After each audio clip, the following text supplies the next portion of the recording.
Actually, I'll go down. Thank you, Rick. I'd just like to welcome up to the stage the panel. We've got Sarah Wilkinson. She's the marketing director of Birchbox. Lewis Lacerda. He's director of marketing at HelloFresh. Gregor Angus. He's co-founder and CEO of True Royalty TV. James Burton-Lee. He's head of customer acquisition at David Lloyd Leisure. So my name's Nicky Kemp. I'm managing editor of Byte at Creative Brief. And in a marketing ecosystem of very few certainties, I suppose the notion that customer expectations will only ever rise is one of few.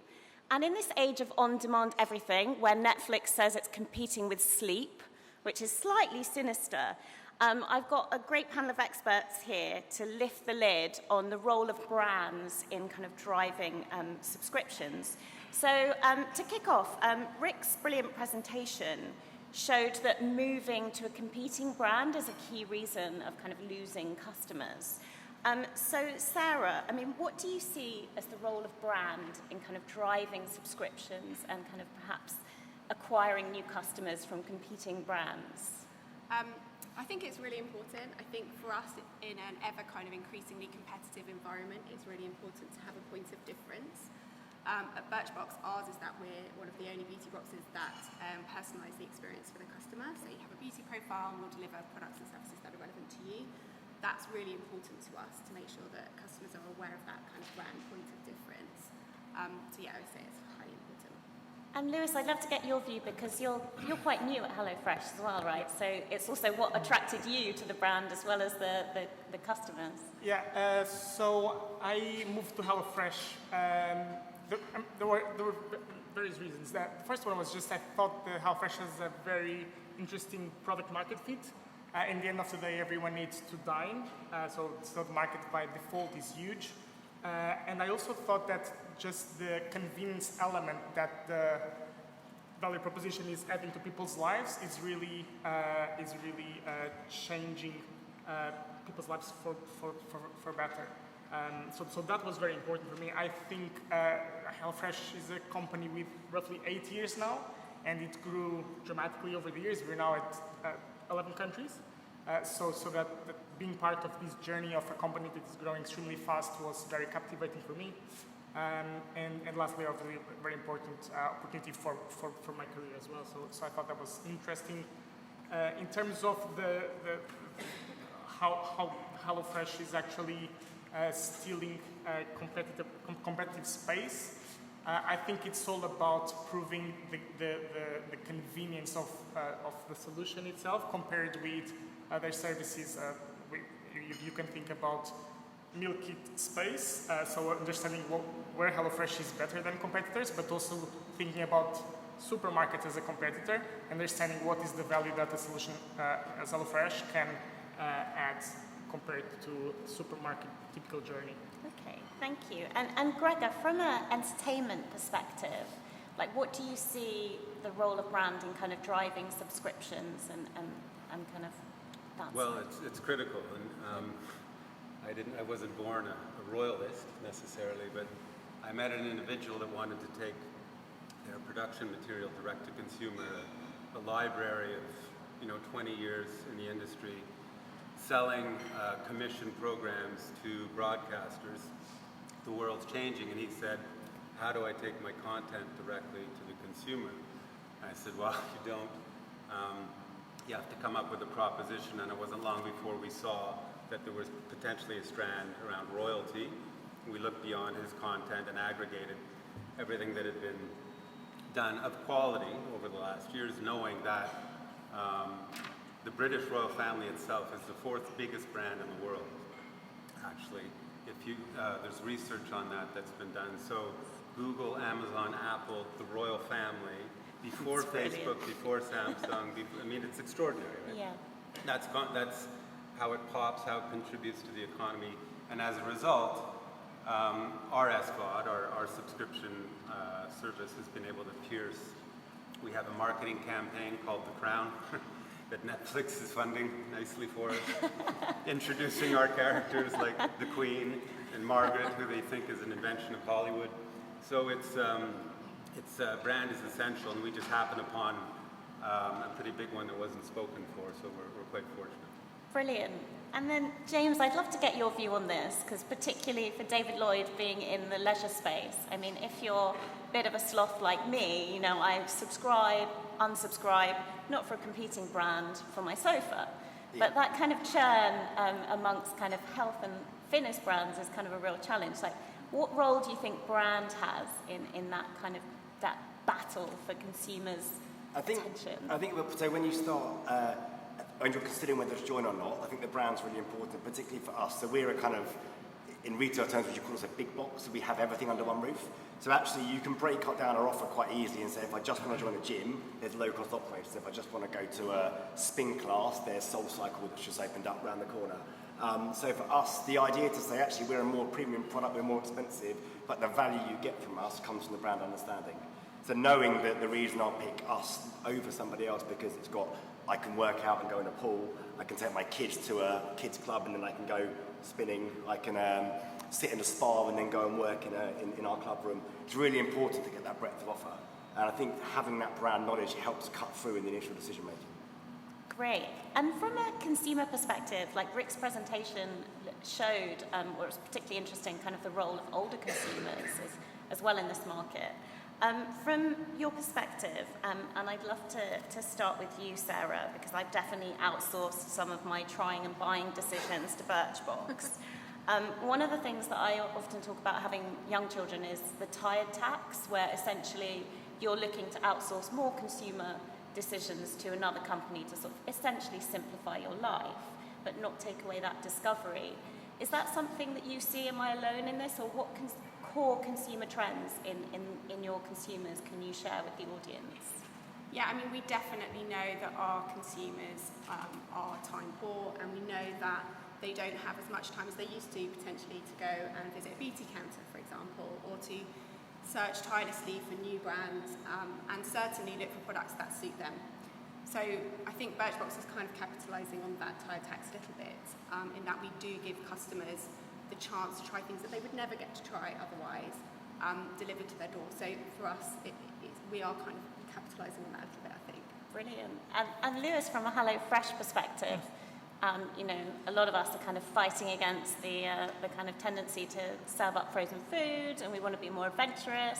I mean, what core trends are you seeing in your consumers in terms of acquisition of customers? Are there key trends that are changing the way that they interact with you, or why they're signing up with you? I think that one of the most important elements is that a lot of people's behavior in general is moving to the online tech space.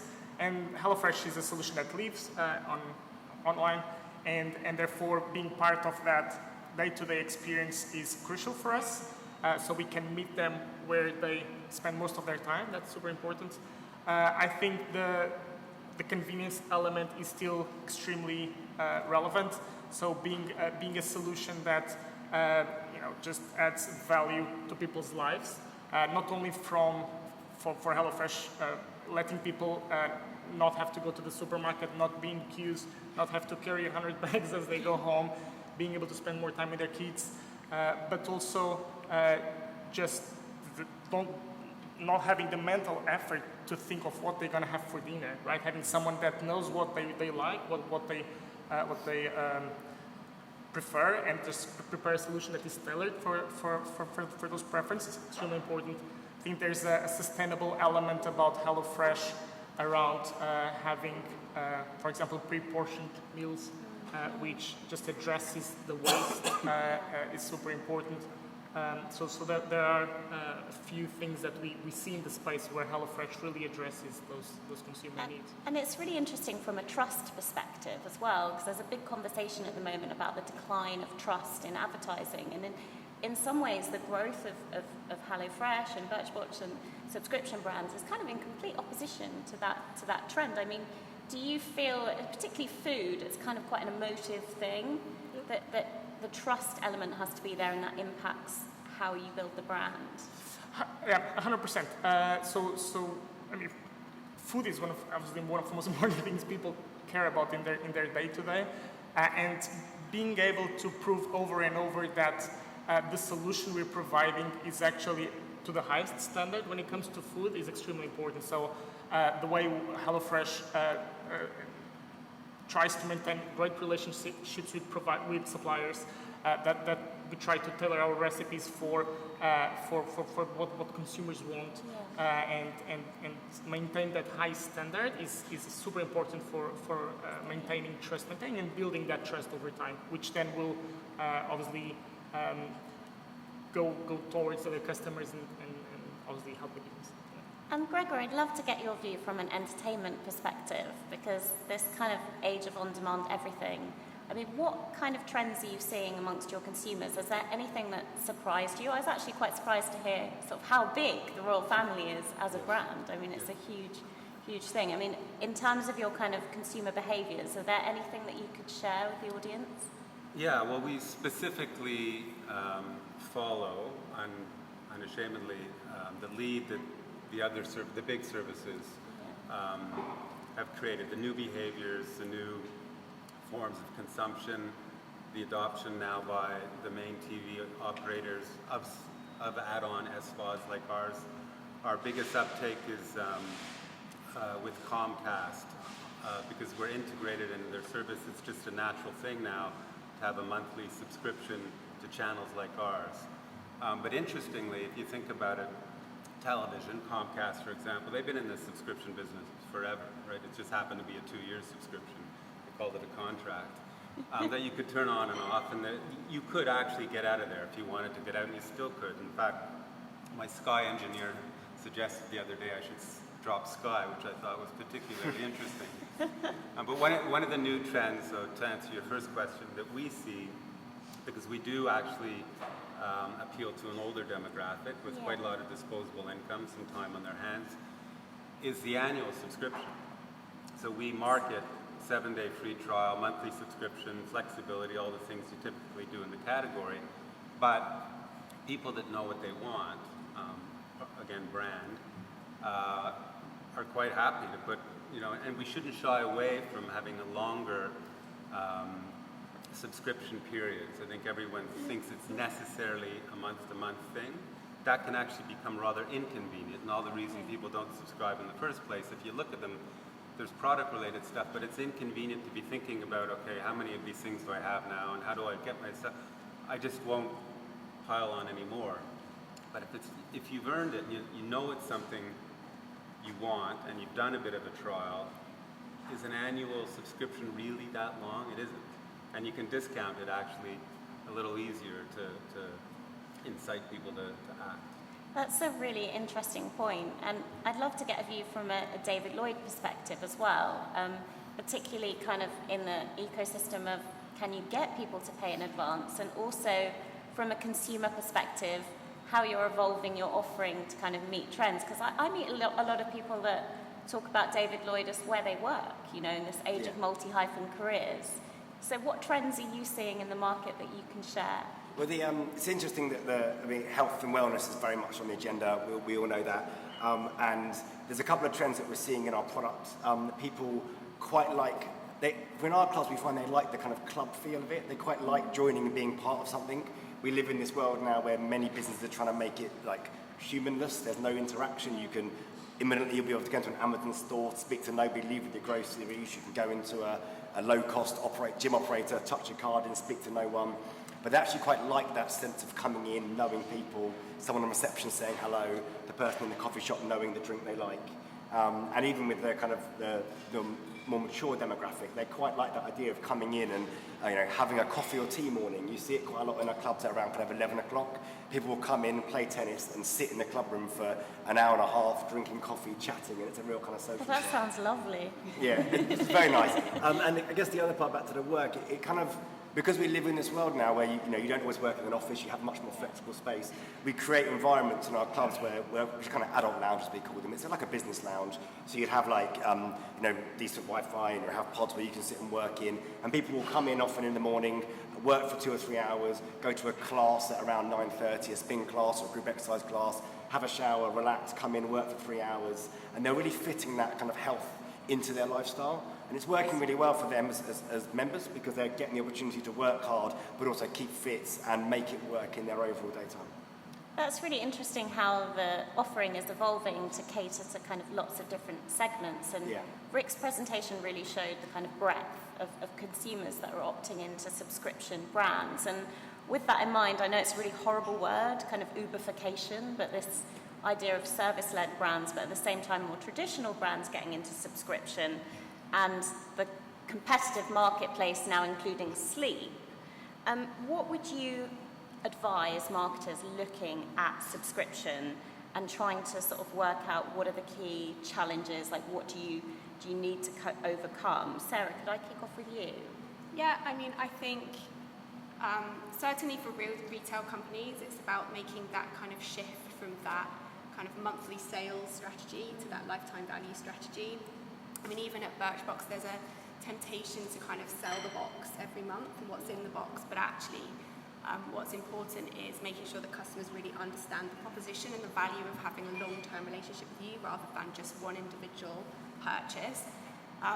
And we kind of do a lot of things to incentivize loyalty, really. So, for example, if you have been a customer at Birchbox for over 6 months, then you'll receive bigger discounts in our shop. We'll hold events specifically for subscribers, and we'll hold flash sales specifically for subscribers. So we really do encourage them to have a relationship with us.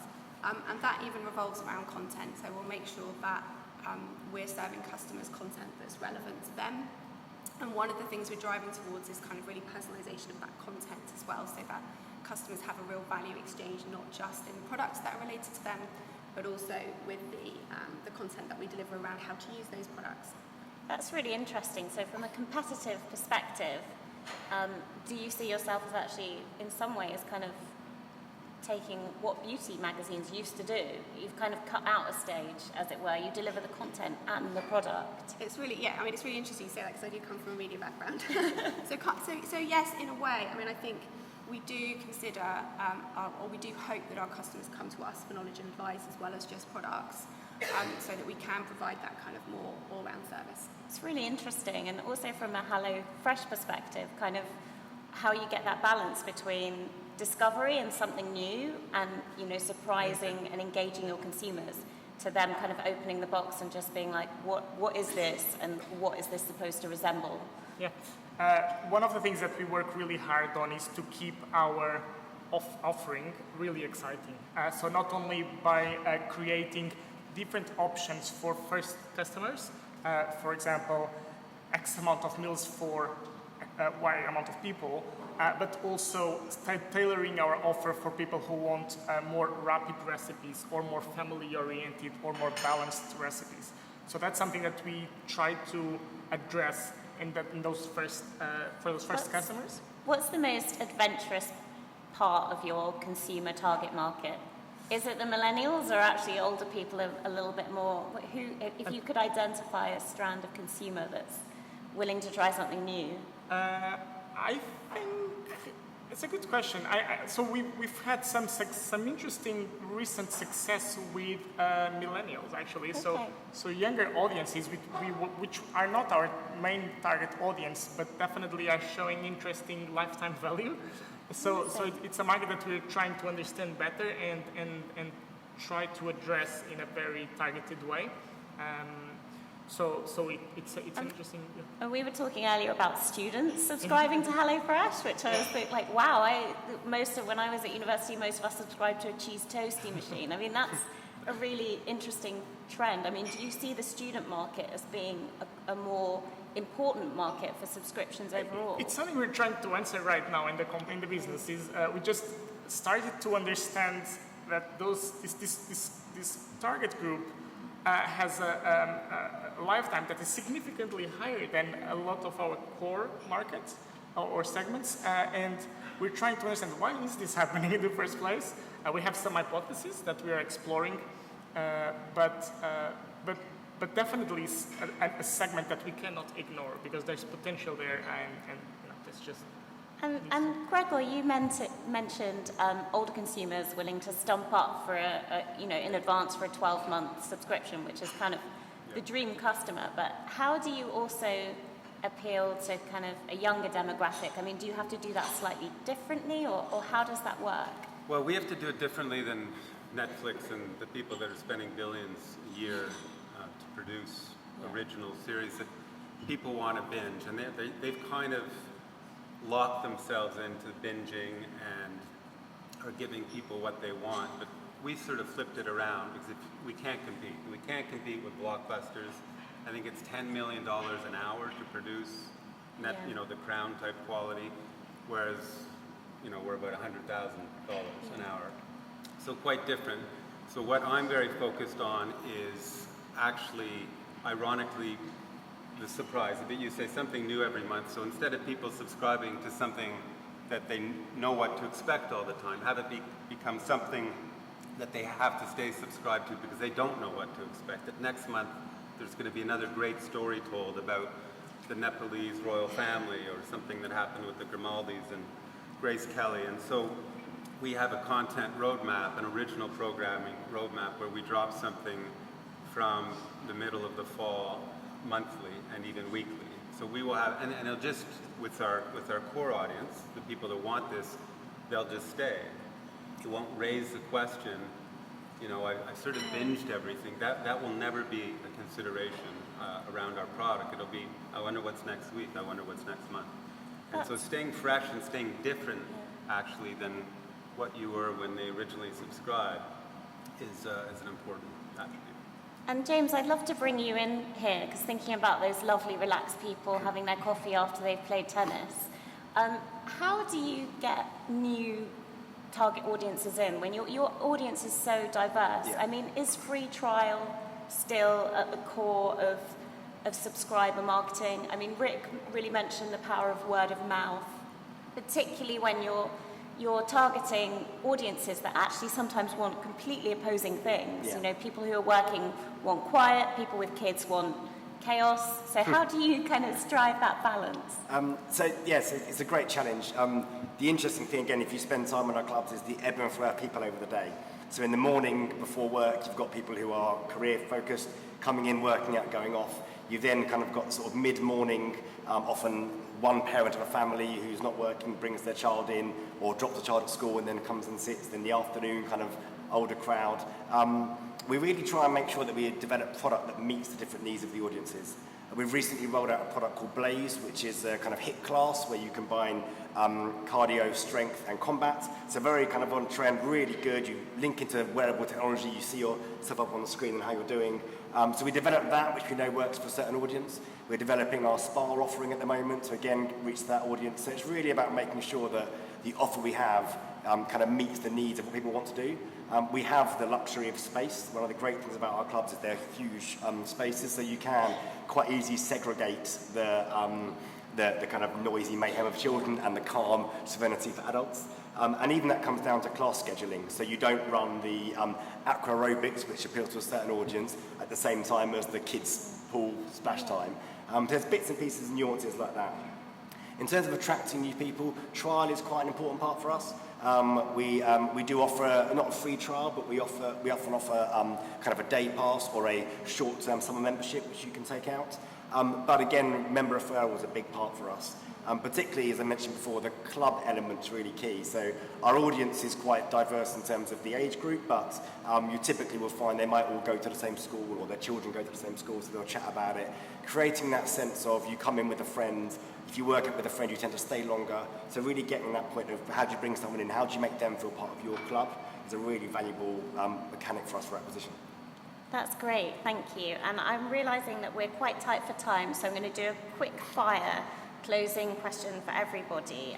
With customer acquisition in mind, what do you see as the single biggest challenge for subscription brands over the next 12 to 18 months? And Sarah, I'm going to put you on the spot and start with you. Thanks.